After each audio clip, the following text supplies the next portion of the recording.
Hey y'all, I go by Sam and I'm one of the co-hosts of GodsPropertyRadio.com, a Christian kind of fringy weird podcast that talks about things that most TV stations and churches don't. But we are coming to our final episode of God's Property Radio. My co-host Dan is going back to school to finish his degree. And I'm going to be starting some other things on GodsPropertyRadio.com, but more importantly, one of the main reasons why we started our podcast was because of a guy named Dr. Kent Hovind. And he's for those of you who do not know, a creationist scientist evangelist who was imprisoned for almost 10 years. Back in last November, he was faced with new charges and potentially served the rest of his life in prison. So Dan and I felt the need to kind of raise awareness, and we started a coin toss series, which are almost 25 episodes so far as well, in addition to our almost 25 episodes of God's Property Radio. And we've been quoting Kent Hovind since the very inception of God's Property Radio. All along the way, we've used quotes from his lectures, from his debates, etc. I mean, the guy is somebody we greatly look up to. And I know it's very controversial. A lot of people don't like Kent Hovind, and I think that stands on both sides of the fence, whether you're Christian or non-Christian. Non-Christians seem to dislike him more, but even the Christian community is kind of up in arms about him. That being said, to close out our final episode of God's Property Radio, we are going to be interviewing Kent Hovind on the topic of creationism versus evolution. And if you are an atheist, if you are an agnostic, if you are a Christian, whatever eschatological view that you have of the world, please feel free, if you have something intelligent to bring to the table, ask some really hard questions. Send us some really good questions to ask Kent Hovind about the geologic column, or the fossil record, or macroevolution versus microevolution, or whatever questions that you may have that could bring another dimension to the conversation to help your stance wherever you're at. That would be great, because I know that Kent Hovind is a champion of debating and loves to be pushed, loves darts thrown at him. And so feel free to unleash those darts by emailing godspropertyradio@gmail.com, and also please CC godspropertymedia@gmail.com so that it will get to either Dan or myself. We will ask any questions that pertain to this topic to Dr. Kent Hovind for our final episode of God's Property Radio. In other news, I'm going to be starting a new podcast series called the Hallelujah Praisecast, which will be kind of aimed at more artsy-minded people, but hopefully we can bring something intelligent to the table as well. Also, our friend Isa from Hawaii, who has a blog called End Times Mama, and is now in the process of starting a podcast called Families on the Fringe, which should be coming very, very soon. So be on the lookout in late 2016 for those two new series, possibly some other stuff too. Again, please email godspropertyradio@gmail.com and CC godspropertymedia@gmail.com, and spread this video for the next week and a half to anybody that you think could come up with some great questions. Please spread the word that we are interviewing Kent Hovind for our final episode, and we would love to have your input. With that being said, I will leave you with the final intro video for our final episode with Kent Hovind.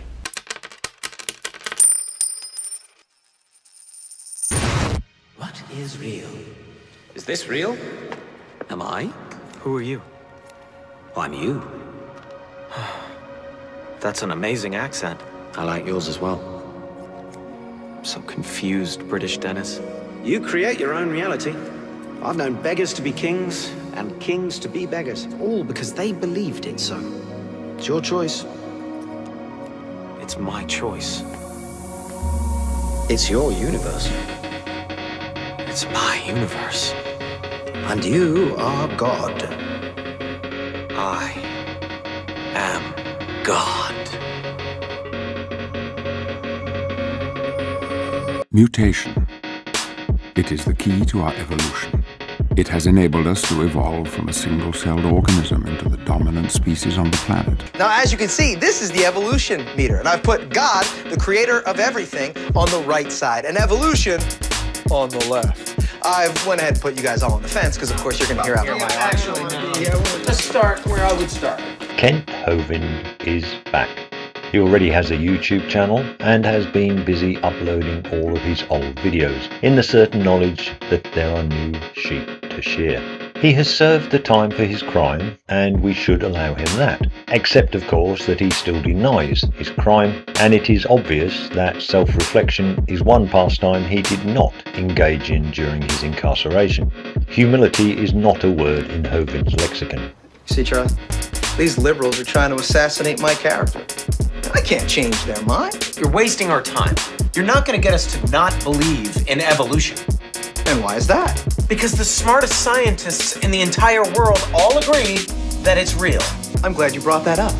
Because, Mr. Reynolds, science is a liar sometimes. Charles Lyell, in this book, building on the work of a couple other guys, he developed the idea that each layer of the Earth is a different age. And he invented what we call today the geologic column. How many have ever heard of the geologic column before? He divided the Earth up into layers, and they gave each one a name, an age, and an index fossil. Maybe you saw the movie Jurassic Park, named after the Jurassic layer. Each layer was given a name, and they told everybody how old it was. Now this was done in 1830, long before there ever was carbon dating, potassium-argon dating, rubidium-strontium dating, lead-208, lead-206, uranium-235, uranium-238. None of those existed. This was all done based on the assumption that each layer is a different age. They made up the whole thing out of the clear blue sky. Now it's a fact, the Earth has many layers of rock. No question, that's a fact, folks. How'd they get there? Well, there are two interpretations. The evolutionist will say, the layers formed slowly over millions of years, and each one is a different age. The Bible-believing Christian says, oh no, these layers are all from the flood in the days of Noah. You can get a jar of dirt, shake it up, set it down. It'll settle into layers for you in a few minutes. But the guys, again, who believe in evolution are always trying to erase the line and make you think their interpretation is part of the fact column.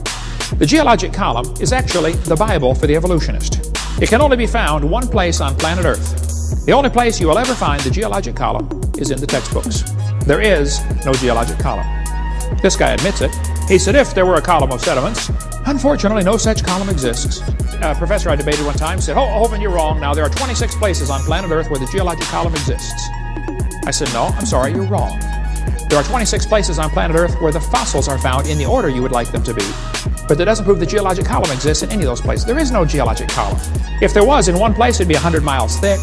And the obvious question would be, where's all this dirt coming from? I'm a fool because I have more faith in the saints that wrote the Bible? Yeah, because you just read the words of a bunch of guys that you never met, and you just take it on faith that everything they wrote was true. And what makes you think what your scientists are writing is any more truer than my saints? Because there are volumes of proven data, numbers, figures. There are fossil records. Oh, fossil records. Ah! I didn't even think about the fossil records. I guess I'll concede. Oh, wait, one more thing before I do, Mr. Reynolds. Have you seen these fossil records? The numbers, the figures. Well, no. No. Oh, interesting. So let me get this straight, Mr. Reynolds. You get your information from a book written by men you've never met. And you take their words as truth, based on a willingness to believe, a desire to accept, a leap of, dare I say it, faith? Yeah, okay. I rest my case. One of the biggest lies kids face in the textbooks is about the geologic column. It's a joke. It's a hoax. It doesn't exist. Look, there's no question the Earth has layers.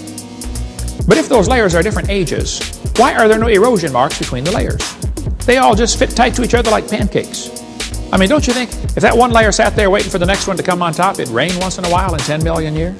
Just go home and get a jar of dirt, put some water in it, and shake it up, folks. It'll settle out into layers for you in a few seconds. It's called hydrologic sorting. And his ego has only been inflated by his self-imagined persecution. At first I thought I would let this ignoble occasion pass without comment, but I then realised that though I am an old git for whom time's passage is ever accelerating, and for whom conman Kent being caught and convicted for not rendering unto Caesar seems like it was only yesterday, there will be some fresh-faced youths now tapping their fingers on their NetWeb tablet phones who had recent memories of breastfeeding when King Con Kent was imprisoned. It has in fact been 9 years. Therefore, for those who are not familiar with the slickest snake oil salesman in the creationist business, I thought a very brief reintroduction necessary. The rule when listening to Kent Hovind is simple. Assume that almost invariably every word out of his mouth is a lie. This simple rule is important for two reasons. Firstly, it prevents the Bible-believing creationist Christian from falling into the "he believes what I believe, so I must believe what he believes" trap. And secondly, because almost invariably every word out of his mouth is a lie. Kent Hovind's modus operandi is to smile vapidly, talk fast, sling as much as is humanly possible, and overwhelm his opponents, who, while busy trying to clean one of his turds off the floor, will find themselves buried under a dozen more. Charlie Darwin said in his book on page 170, he said, "It's a truly wonderful fact that all animals and all plants throughout all time and space should be related to each other." Isn't he saying the birds and the bananas are related? He sure is. That's a lie. There's no proof any animal's related to a different kind of animal, other than maybe a common designer. Charlie noticed what is sometimes called microevolution. I don't like that word. I think it confuses kids. Okay, I'm going to use it, but you understand what I mean. Microevolution is actually just a variation, okay? Dogs produce a variety of dogs. Roses produce a variety of roses. Nobody argues about that. It's a fact, folks. It happens. The question is, does it go any farther than that? I wouldn't question the fact that the dog, the wolf, and the coyote had a common ancestor. But every 5-year-old kid knows they're the same kind of animal. We had one try it earlier in the seminar. They had a dog, a wolf, a coyote, and a banana. We asked the 5-year-old, which one is not like the others? He got it right away, the banana. See, the Bible says they bring forth after their kind. National Geographic here has an article, From Wolf to Woof, How the Dog Evolved. Well, you better define what you mean by evolved. Right, the majority of folks do not think they came from a rock 4.6 billion years ago. Now, if you want to believe that, that's fine. I don't care what you believe, but don't call it science. Evolution has 6 different meanings. First, you'd have to have cosmic evolution, the origin of time-space matter. Secondly, you'd have to have chemical evolution. The hydrogen from the Big Bang would have to evolve to all 92 elements, plus the synthetic ones. Then you'd have to have what we call stellar evolution. The stars would have to evolve. And nobody's ever seen a star form. We see them blow up all the time. And yet there's enough stars out there that everybody on planet Earth can own 2 trillion of them to yourself. Those are the ones we know about. Then we'd have to have what we call organic evolution, the origin of life. Nobody has a clue how life can get started from non-living material. We'll cover more on that in the next session, about the origin of life. Next, they have what's called macroevolution, changing from one kind of animal into another.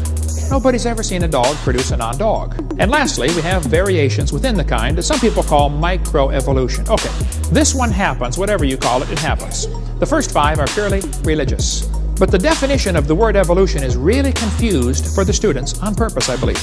I think it takes a giant leap of faith and logic just to go from micro to macro. Sure, it takes a big leap to go to the other 4 stages. Macroevolution is a fantasy based on imagination. They believe it must have happened, but there is no evidence for it at all. Teachers, though, will give the students one definition of the word to get them to believe the theory, and then they slowly read in the rest of it when they're not looking. They're going to say, evolution is descent with modification. That's deceitful. That's not really what they mean by evolution. This textbook says, evolution is change over time. First definition. Watch how they change the definition now. In other words, living things have changed over time. Wait a minute. What happened to the first 4 stages? You're going to skip all the way down to living things and just assume the first 4 happened?